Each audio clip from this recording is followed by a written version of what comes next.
دوستای عزیز سلام. امید که صحت و سلامت باشید. فرزانه غفوری هستم با برنامه مدیریت صنف بدون توسل به خشونت. موضوع مورد بحث امروز ما اشتباهاتی که باعث می شود صنف درست مدیریت نشود. استادان گرامی، مشکل بزرگی که بسیاری از استادان دارند این است که سعی می کنند صنف خود را در زمانی که شاگردان بیش از حد سر و صدا می کنند آرام کنند. بر سر شاگردان فریاد بزنید. وقتی وارد صنف می شوید و شاگردان سر و صدا می کنند و به حرف شما گوش نمی دهند، باید فریاد بزنید و عصبانی شوید تا توجه آنها را به خود جلب کنید.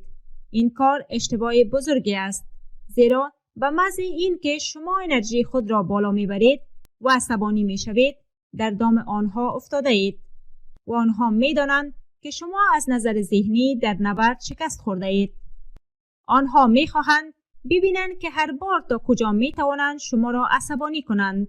بنابراین عصبانی نشوید، فریاد نزنید، پرخاشگر نباشید.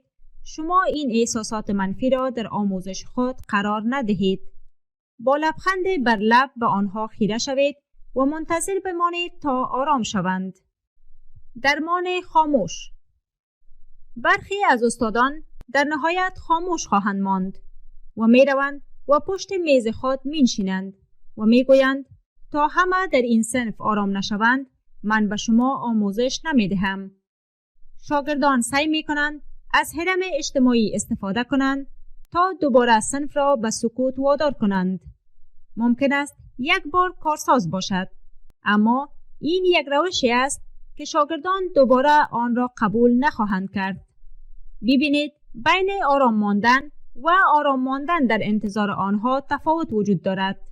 آرام باشید در واقع پس از اولین بار شاگردان آن را خنده‌دار می‌بینند و از اینکه تا چه حد می‌توانند شما را عصبانی کنند بازی می‌سازند. شما قربانی هستید. از جنگ قدرت بین خود و شاگردان خودداری کنید.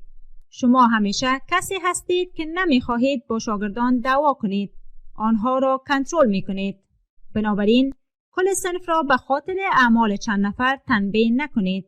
فقط به این دلیل که کنترل خود را از دست داده اید. تقصیر صنف نیست. شما کسی هستید که صنف درسی را باید بهتر مدیریت کنید. درخواست کمک. اشتباه دیگری که بسیاری از استادان مرتکب می شوند این است که از صنف درسی بیرون رفته و نزد یک استاد ارشد می روند و آنها را به صنف بر می گردانند و می گویند من نمی توانم این شاگردان را اداره کنم، بیا و به من کمک کن. و آنها به صنف شما می روند و می گویند اینجا چی خبر است. به شاگردان نشان می دهید که نقشه را از دست داده اید. آنها هرگز به شما احترام نخواهند گذاشت، زیرا باید به دنبال شخص بلند مقام بروید تا او به شما کمک کند. در عوض مسئولیت پذیر باشید و تمام تلاش خود را بکنید تا آنها را آرام کنید.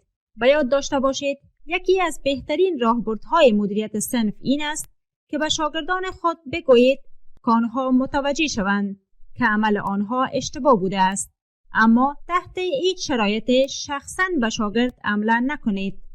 با آنها بگویید من از این رفتار شما ناراحت هستم تا شاگردان بدانند که آنها را دوست دارید، اما قرار نیست این رفتارهای آنها را تحمل کنید.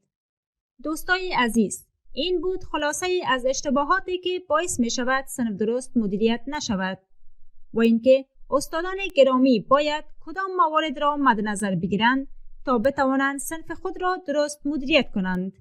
امید که مفید واقع شود و تا برنامه بعدی همه شما را به خداوند یکتا می‌سپارم. اوقات خوب و خوش.